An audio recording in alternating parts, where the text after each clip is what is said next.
উপস্থিত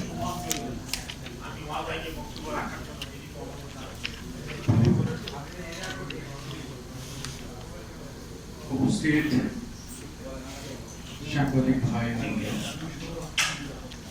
আপনাদের মাঝে আমরা বিগত এই শিল্পের আজকে প্রায় 54-55 বছর, মানে স্বাধীনতার আগের এই শিল্পের আসলে শুরু। সবচেয়ে বড় দুঃখের বিষয় হচ্ছে হলো এই শিল্পের কথা না, আমাদের বাংলাদেশের ব্যবসায়িক কোনো কমিউনিটির কথাই কোনো সরকার আসলে আমাদেরকে গভীরভাবে কখনোই শোনেন না। আজকে আপনাদের মাঝে কিছু কথা আমরা বলে যাব, সেগুলো ঠিক এই পরিবেশের ভিতরে বাতাসে উড়ে কোনো এক সময় পত্রিকায় প্রিন্ট হয়ে আপনাদের মাঝে হয়তো আসবে, দেশের জনগোষ্ঠী দেখবে, সেই সকালে ঘুম থেকে উঠে সেই পত্রিকা পড়ার পরে হয়তো বা আমাদের যারা নীতি নির্ধারণ দেশে তাদের কাছেও হয়তো বা তাদের টেবিলে ওই পত্রিকায় পড়ে থাকবে। কারণ আমাদের দুঃখের কথা, কষ্টের কথা এবং আপনাদের ভাগ্য এই দেশের জনগণের, একজন ব্যবসায়ী যখন এই দেশে ব্যবসা শুরু করেন তার ব্যবসাটা কিন্তু এখান থেকে পণ্য তৈরি করে কিন্তু শুধু বিদেশেই পাঠানো তার উদ্দেশ্য না, কারণ এই দেশের জনগণকে আমাদের স্টিল শিল্প এবং পুরো সামগ্রিকভাবে বাংলাদেশের উন্নয়নে আমরা কন্ট্রিবিউট করে আসছি। কিন্তু আপনি দেখেন আমাদের এপিসিসি এত বড় একটা ফেডারেশন আছেন, তারা বাংলাদেশের সকল ব্যবসায়ী কমিউনিটিকে উনি হচ্ছিল প্রতিনিধিত্ব করেন, কিন্তু তাদের মাধ্যমেও আমরা বিগত সরকারের আমলেও কিন্তু কোনো ধরনের সুযোগ সুবিধা বা দেশের যে আসলে প্রত্যেকটা শিল্পের যে পলিসি সাপোর্ট দরকার, কারণ আপনাকে সরকারকে গভীরভাবে এই জিনিসটা ভাবতে হবে যে আমি শুধু বাজেটে রেভিনিউ বাড়ানোর জন্য কাজ করব, কিন্তু আসলে রেভিনিউ কিন্তু এর থেকে আরো বেশি গুণ বৃদ্ধি করা সম্ভব যখন আপনি এটাকে তার ব্যবসায়ীর সাথে বসে একদম প্রপার আপনি হচ্ছে হলো আসলে আপনার আয়কর শুল্ক, আমদানি শুল্ক অনেক জায়গায় কাজ করার আছে।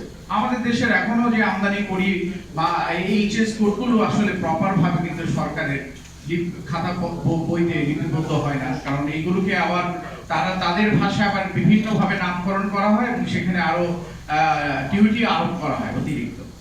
আজকে আমাদের যেই উদ্দেশ্যে আপনাদের কাছে সামনে আসা, যে বাংলাদেশে যেই দক্ষ নাগরিক তৈরি হচ্ছে প্রতি বছর, যে আমাদের ইউনিভার্সিটি থেকে যেসব স্টুডেন্টরা প্রতি বছর পাশ করে বের হচ্ছে, তারা কি করবে আসলে দেশে?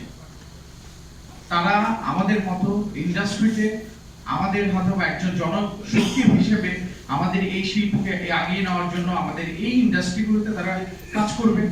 আমার তো মনে হয় না যে বিগত এই বাংলাদেশের যে ব্যবসায়িক ইন্ডাস্ট্রি আছে এখানে অলরেডি অনেক লোক জবলেস হয়ে গেছে। তাহলে যে প্রতি বছর সরকার এই বছরে শিক্ষা বাজেট বৃদ্ধি করবে, তো শিক্ষা বাজেট বৃদ্ধি করার উদ্দেশ্য কি? দক্ষ জনশক্তি তৈরি করতে হবে। তাহলে দক্ষ জনশক্তি যদি আমি তৈরি করতে হয়, এই দক্ষ জনশক্তিগুলো আমরা কোথায় ব্যবহার করব? এই দেশের শিল্পায়নের ক্ষেত্রে, এই দেশের প্রত্যেকটা দেশের উন্নয়নের ক্ষেত্রে।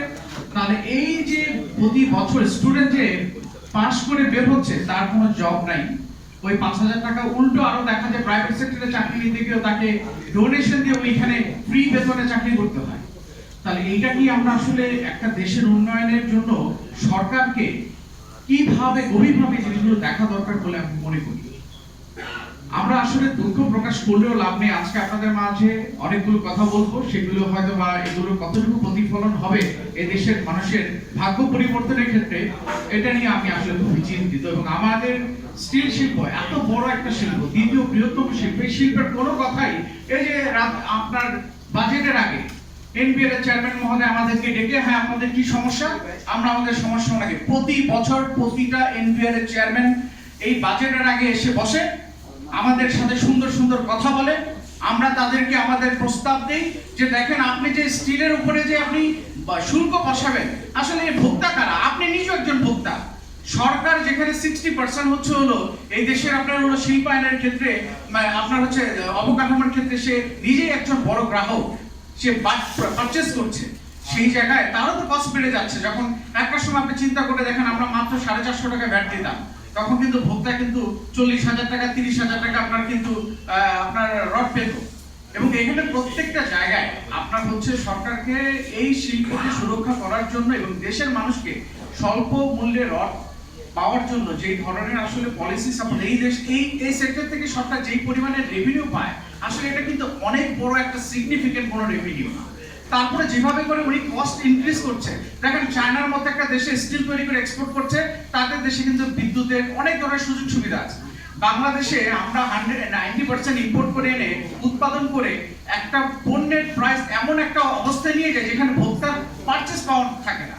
90,000 টাকার উপরে যদি রড চলে যায়, কেউ আপনারা নিজেরাও কেউ বাড়ি করার জন্য আপনারা আগ্রহ হবেন না। বিদ্যুতের দাম বাড়লো, বিদ্যুতের দাম পড়ার পরে কি ইম্প্যাক্ট হলো, আমরা আপনাদের মাধ্যমে সারা বাংলাদেশে এইটাই বোঝানোর চেষ্টা করলাম যে সরকারকে বিদ্যুতের দাম কমানো দরকার, না হলে 3,500 টাকার মতো আমাদের কস্ট বাড়বে। সরকার কি আসলে আমাদের এই কথাগুলো শুনেছেন? কিন্তু কি হয়েছে, আলটিমেটলি টোটাল সেলস, মার্কেটে কোনো সেলস নাই, কারণ এটা টোটালটাই হচ্ছিল এখন এই ব্যবসায়ীদের উপরে কি হলো, তার কস্ট হিসেবে। মানে আমাকে প্রতি বছর সরকার যেভাবে করে রেভিনিউ বাড়ানোর জন্য তারা নতুন নিয়ম নীতি প্রণয়ন করবেন এবং ইন্ডাস্ট্রিগুলো ধুকে ইন্ডাস্ট্রিগুলো বন্ধ হয়ে যাবে। ব্যাংকের যে পরিমাণের অর্থ আমরা ব্যাংকের থেকে লোন নিয়ে থাকি সেগুলো তো তাদেরকে ফেরত দিতে হবে। আসলে ইকোনমি, একটা দেশের রাজনৈতিক অবস্থা, তাদেরকে এগুলো বুঝতে হবে যে আসলে ব্যবসায়ীদের যে কিভাবে করে ব্যবসায়ীদের পলিসি সাপোর্ট দিলে শিল্প তাদের রেভিনিউ বাড়বে। আমরা কিন্তু বেশ কিছুদিন আগে অর্থমন্ত্রীর সাথে দেখা করে আসছি, ওনাকে বললাম যে দেখেন আপনার কিন্তু এই সেক্টর থেকে আরো অনেক রেভিনিউ বাড়া সম্ভব, কিন্তু আপনাকে কিন্তু আপনার ভ্যাটের স্ট্রাকচারটা কমাতে হবে। 450 টাকার ভ্যাট আজকে চলে আসছে 3400 টাকা। আপনি চিন্তা করতে পারেন, যেখানে 450 টাকা ছিল পর্যায়ক্রমে তারা বাড়াতে এখন 3400 টাকা। ওনারা আমেরিকার একটা সেকশন বাংলাদেশে এক্সপোর্টের ক্ষেত্রে, সেখানে আমাদের ডিউটি জিরো করে দিল। আমেরিকাকে বোঝালো যে আমরা আপনার ডিউটি জিরো করে দিয়েছি, 1500 টাকা ডিউটিকে তারা 1800 টাকা শিফট করলো ভ্যাট নামে। যেই ভ্যাট আমরা আমদানি পর্যায়ে দিচ্ছি সেখানে অ্যাডজাস্ট করার সুযোগই নেই, কারণ আমাদের ফিক্সড ট্যারিফ এই ইন্ডাস্ট্রির জন্য। সবচেয়ে দুঃখের বিষয় হচ্ছে আপনাদের মাধ্যমে সরকারের যারা নীতি নির্ধারক তাদেরকে আমি আসলে বলতে চাই, এই দেশের আসলে ভবিষ্যৎটাকে আপনারা সুরক্ষা করার জন্য আপনি ব্যবসায়ীদের সাথে বসেন। আপনারা এইভাবে করে আপনাদের ওই আমলাদেরকে নিয়ে বসে আপনি বাজেট বানাবেন আর তাদের কাছ থেকে আদায় করবেন টাকা, এইভাবে এই দেশ সামনে আপনি যত কিছুই করেন না কেন আপনি লক্ষ্যে আপনি পৌঁছাতে পারবেন না। আমাদের প্রেসিডেন্ট মহোদয় ইতিমধ্যে বলেছেন বিদ্যুতের অলরেডি কিন্তু আমাদের একটা বিশাল বড় ইম্প্যাক্ট 3,500 টাকার মতো হয়ে আসছে। এবার বাজেটের ইম্প্যাক্ট আরো 2,000 টাকা। ইন্ডাস্ট্রি 50% ক্যাপাসিটিতে চলছে, এতে আমাদের আরো 3-4 হাজার টাকা ওভারহেডস বেড়ে গেছে। প্রায় পার টনে 8 থেকে 10,000 12,000 টাকার মতো কিন্তু আমাদের কিন্তু কস্ট বেড়ে গেছে। কিন্তু আমরা কিন্তু ভোক্তা কিন্তু রড এত প্রাইস দিয়ে কেনার মতো তাদেরও কিন্তু অবস্থা নেই। এই অবস্থায় সরকার যদি এই শিল্পের জন্য এই ভ্যাট ট্যাক্সের বিষয়গুলো যদি তারা না বিবেচনা করে, এই শিল্প আগামী দিনে আপনারাই দেখবেন এই শিল্প টিকবে না। আপনাদেরকে অসংখ্য ধন্যবাদ। আমি বিশ্বাস করি আপনাদের মাঝে সরকারের কাছে এই বিষয়গুলি আপনারা তুলে ধরবেন। ধন্যবাদ স্যার।